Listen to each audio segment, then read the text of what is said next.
여러분, 좋아하지 아니하면 오지도 않고 듣지도 않고 깨달으려고 하지도 않고 은혜 받으려고 하지도 않습니다.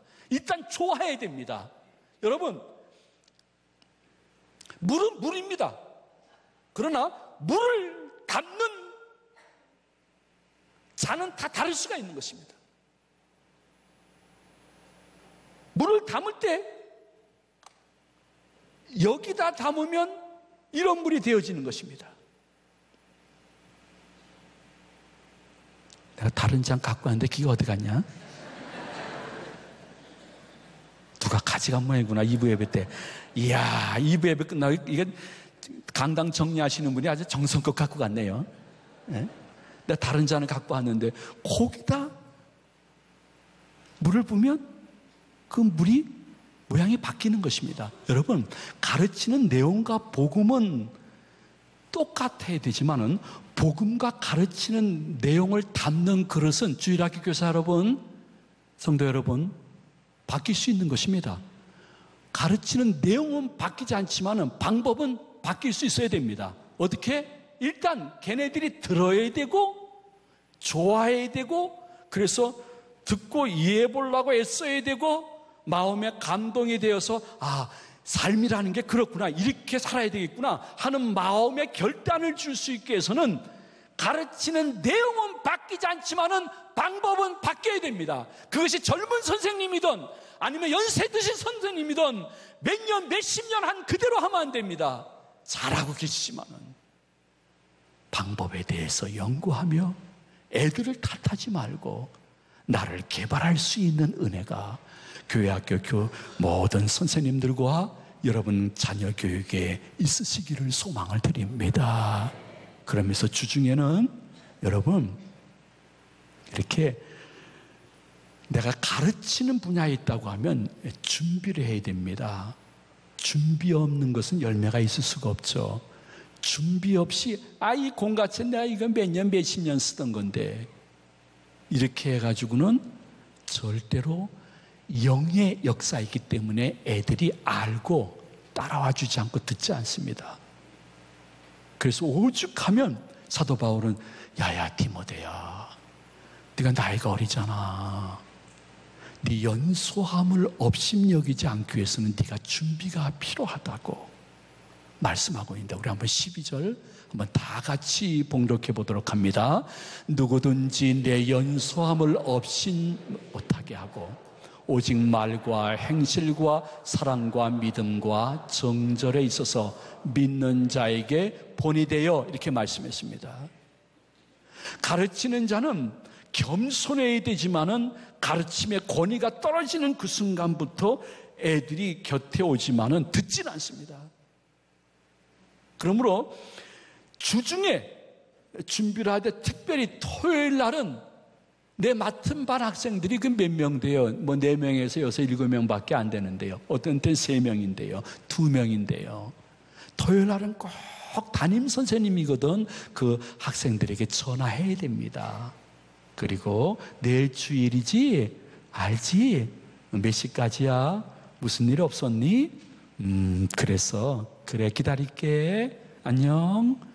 토요일은 전화 신방하는 날이 되는 것이 주교 교사들에겐 참 좋은 경건입니다. 그리고 여러분들 뭐 그럴 리는 없겠지만은 그럼에도 불구하고 들어주세요. 교회 교사님들이 전화했을 때 내 아이가 아주 소중하고 급한 일이 있거나 혹은 중3, 고3 특히 재수 이렇게 하게 됐을 때 선생님 그만 전화하세요. 목사님, 전도사님 그만 전화하세요. 애가 대학 들어가면 그때 내가 보낼게요. 이렇게 말하는 장로님, 권사님, 안수집사님, 집사님이 있다는 얘기를 교회 안팎에서 듣습니다. 제가 장담컨대 예언합니다. 우리 애 대학교 들어간 다음에 보낼게요. 그것이 1년만 지나게 되어지면 애는 대학 들어가서 절대로 교회 다시 안 나옵니다. 그래서 자녀 농사 그 목표한 그 대학 때문에 일평생 실패할 수 있는 가능성이 있는 것은 교회 생활보다 사회 나가게 되면 너무 너무너무 좋은 것과 좋은 사람들이 많기 때문에 다시 들어오는 것이 한참 오래 후에, 얻어맞은 후에 들어오면 들어올까? 그리 쉽지가 않습니다. 그러므로 그 누가 가르치는 분이 내 자녀의 신앙과 영혼을 위해서 전화하면 마음속에 그러한 생각이 있다 할지라도 감사합니다, 고맙습니다, 주일날 보낼게요, 안 갔다고 할 거예요. 그래도 내가 다시 한번 강권할게요.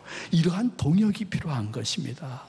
그리고 말씀을 준비하는 것도 여러분들이 마음속에 기억해야 될 것은 꼭 토요일까지는 완료해야 됩니다. 내가 분방 공부를 가르치는 이 내용이 몇 년째 가르친다고 해서 교회에 와서 주차장 차 안에서 본다든지, 일부 예배 애들이 주의 종들의 말씀을 집중해야 되는데 선생님으로 애들 곁에 앉거나 뒤에 앉아서 공과책 보고 있다고 하면 이것은 애들에게 그리 유익한 시청각 교육이 아닙니다. 특별히 그럴 일이 많지 않지만 그럼에도 불구하고 어쩔 수 없는 상황입니다. 내가 도저히 견딜 수 없는 복통으로 병원에 가야 된다든지, 집안에 아버님이 교통사고를 당했든지, 혹은 내 자녀가 내가 분방법을 가르칠 그 순간인데 어디로 갔는지 실종신고해야 된다고 곁에 있는 사람들이 얘기하기 전에는 절대로 내 하나님이 맡겨준 어린 양, 이 아이들을 다른 반과 합반하면 안 되는 것입니다. 특별한 일이 있어서 합반하는 것은 100% 이해합니다. 그러나 자기가 준비되어지 않았기 때문에, 혹은 오늘은 가르치기 싫기 때문에, 오늘은 누구랑 같이 좀 이야기하면서 같이 커피 한 잔 마시기로 했는데 이 시간밖에 없기 때문에 다른 선생님과 합반한다는 것은 거룩한 의미로 봤을 때는 영적인 직무유기라고 볼 수가 있는 것입니다. 그러므로 내게 맡겨진 자녀는 내가 어떠한 바쁜 일이 있어도 토요일까지 말씀 준비를 끝내고, 그리고 합반시키지 말고 내 준비된 것으로 말씀을 전해야 되는 것은, 13절 말씀에 보면요, 바울이 제자인 디모데에게 얘기할 때 너 누구를 권면하고 가르치기 전에 너는 말씀을 읽고 연구하는 것을 우선해야 되는 거야. 이거 순서 잊어버리지 말어 하면서 13절에 이렇게 말씀했습니다. 우리 한번 다 같이 봉독하도록 합니다. 내가 이를 때까지 읽는 것과 권하는 것과 내가 가르치는 것에 전념하라. 자, 권하는 것과 가르치는 것에 전념하기 전에 제일 중요한 것은 자기 자신이 먼저 하나님의 말씀을 읽고 주의 종의 준비된 공과책을 유심히 보고 그것을 연구하고 준비하고, 공과책 들고 가지 않고 공과책을 다 소화시켰기 때문에 찬송가 혹은 성경책 가운데 작은 쪽지 하나만 갖고 요약한 것을 가지고 아이들과 눈과 눈을 마주쳐 말씀을 전해야 되는 것입니다. 예수님은 안식일이면 회당에서 말씀을 전했습니다. 그러나 그의 사역 중에 보면 늘 회당으로 모여라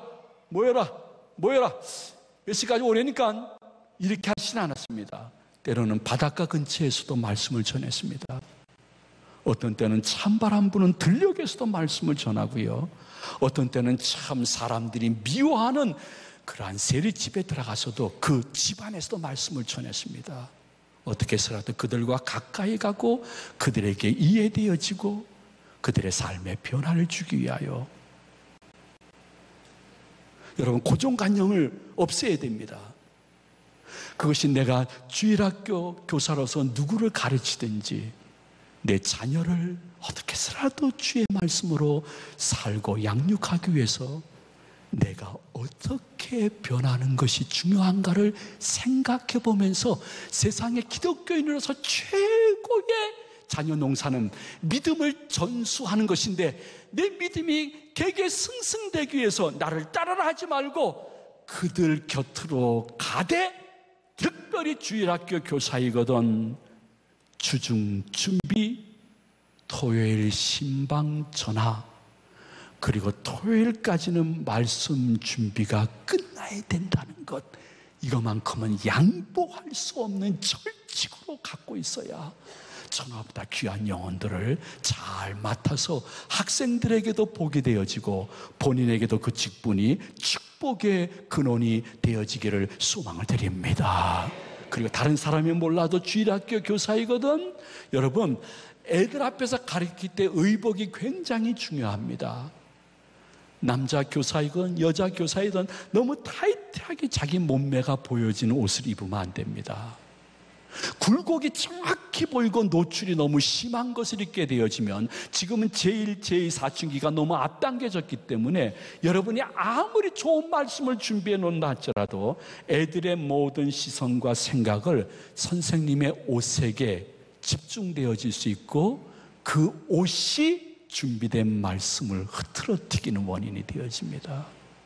그러므로 그렇다고 주일학교 교사들 다 주일날 소복 입고 오라는 것은 아닙니다. 또 이게 다음 주에서부터 또 검은 치마에다가 하얀 브라이스 입고 머리 좀 메고 올까지는 겁이 나는데, 그렇게 하라는 것은 아니고, 주일 학생들이 교사의 나의 말씀을 들을 때 내 의복에 시선과 마음이 뺏기지 않기 위해서 하라는 말인 것입니다. 굉장히 중요한 것입니다. 왜냐하면 가르침은 시청각이기 때문입니다. 여러분, 올여름 아무리 무덥고, 올여름에 제가 한번 2부 설교 끝나면 뒤에서 폭포수가 흐릅니다. 정신없습니다. 이 성의를 입었기 때문에. 예? 아유, 목사님, 다른 교회도 다 벗고 하는데 이제 벗으세요 하시는 분들도 계십니다. 제가 안 벗는 이유는 딱 하나입니다. 제일 큰 이유는 원로 목사님이 성의를 입고 말씀을 전했기 때문에 저도 그렇게 하는 것입니다. 그 이상 그 이하도 아닙니다. 저는 원로 목사님을 되게 좋아했던 사람입니다. 그 다음 이유가 두 가지가 있습니다. 첫째는, 저는 어떤 때는요, 우리 교인끼리 나 솔직하게 얘기할게요. 나 설교하기 싫을 때가 있어요. 그래서 이번 주에는 설교하기 싫다.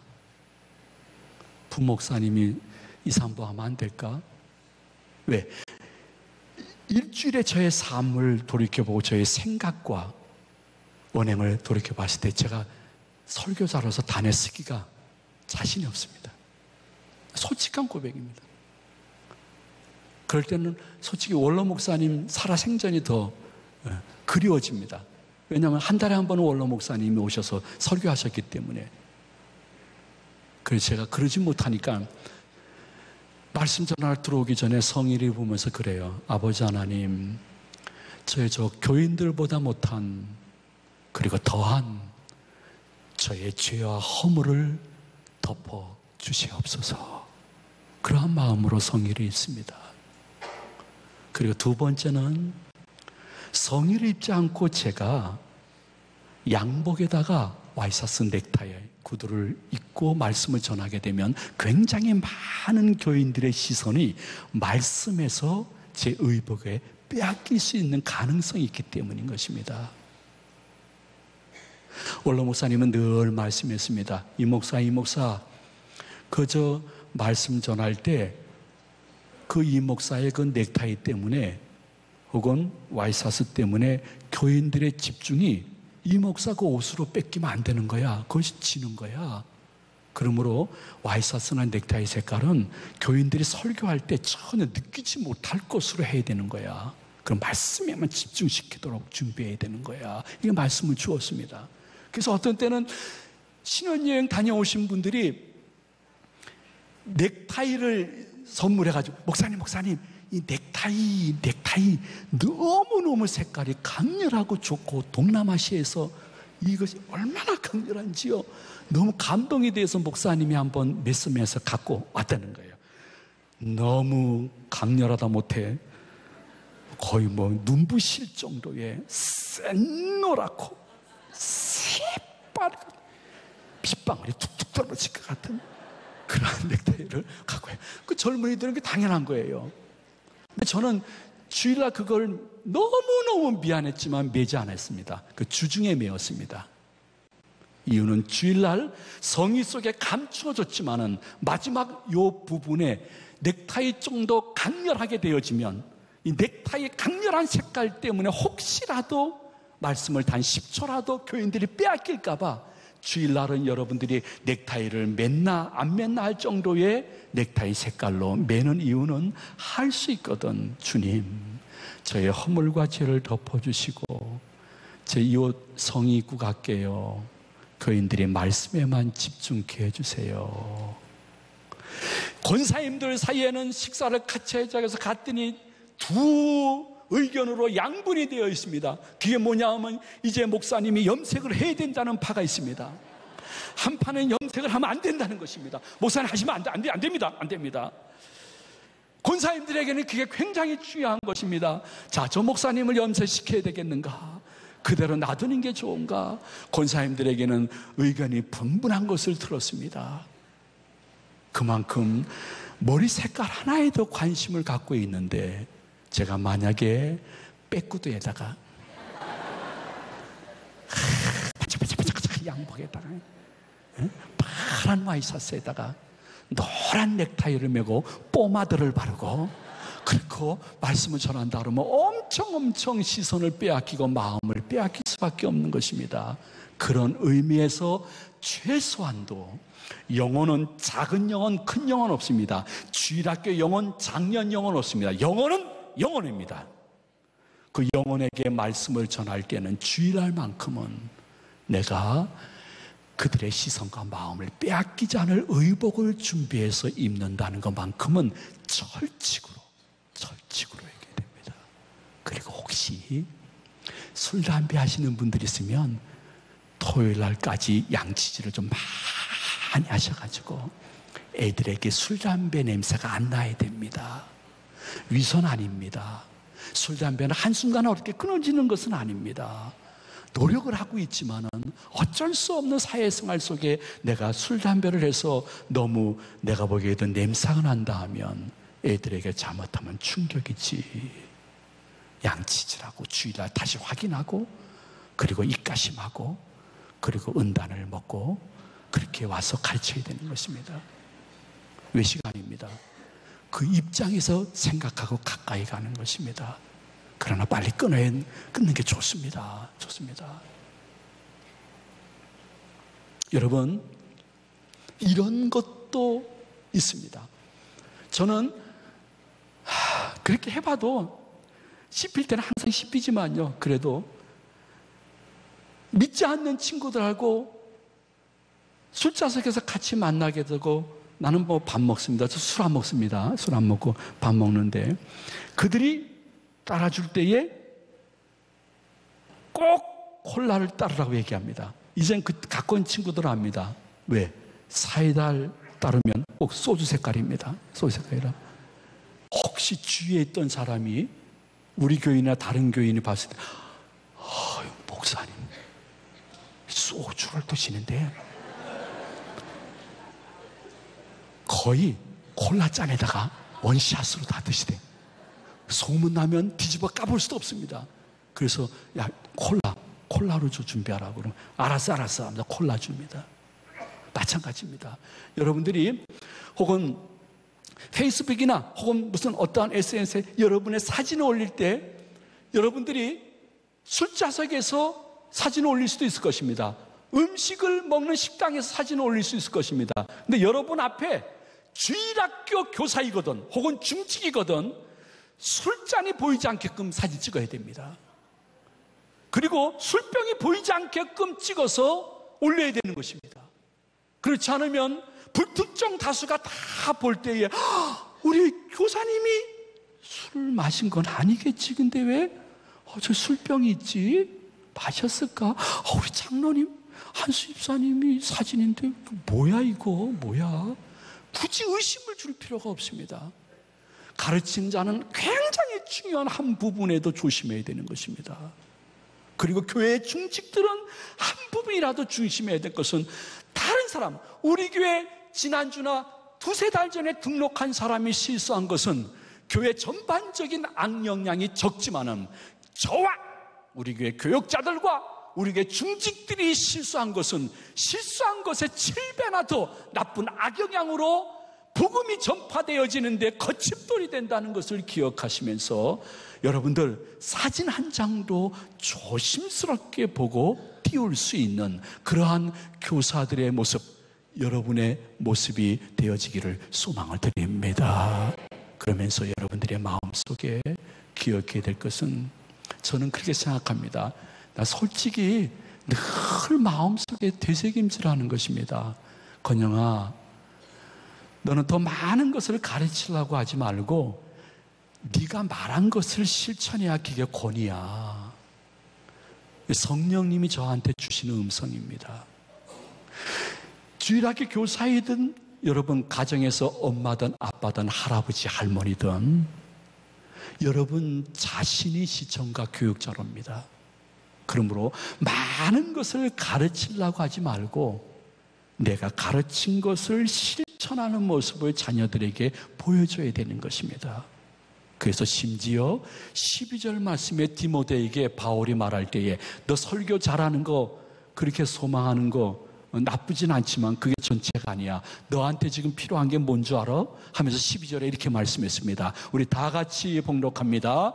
누구든지 내 연소함을 업신여기지 못하게 하고 오직 말과 행실과 사랑과 믿음과 정절에 있어서 믿는 자에게 본이 되라. 아멘. 그래서 내가 기독 부모로서, 예수를 섬기는 할아버지 할머니로서 내가 죄송해요, 교사가 아니거든 매주일 장로님들조차 가르칠 수가 없습니다. 근데 내가 장로님도 아닌데 매주일 그 어떤 영혼에게 무엇을 가르칠 수 있다고 하면 여러분이 내 자신의 말과 행실과 믿음과 소망과 정절에 본이 되어지지 아니하면 아무리 잘 가르치더라도 성령님이 역사 안 하고 교인들도 주일학생들도 인정 안 한다는 것입니다. 저는 젊어서부터 이번 달까지 저희 어머님에게 끊임없이 계속 말씀 듣는 것이 있습니다. 가족들이 모이게 되어지면 예배 마지막 순간에 엄마, 할머니의 말씀이 있겠다, 우리 듣자 하면 이제 김보석 권사님, 엄마가 말씀을 하시는 것입니다. 이것은 30년이 넘도록 계속 똑같은 말씀하십니다. 그 말씀 무엇인지 압니까? 이번 주도 아버님 추도 예배 때 마지막 저희 어머님에게 제가 사회 보면서 어머니 우리 자녀들에게 한 말씀 덕담 주시기 바랍니다. 그랬을 때 어머님이 하신 말씀은 30년 전과 똑같았습니다. 얘들아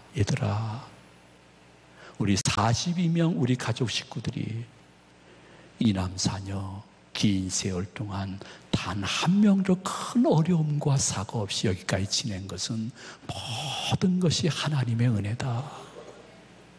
우리 가정들은 그렇게 무슨 큰 수술이나 큰 환난이나 먼저 나보다 간 사람이 없지 않느냐.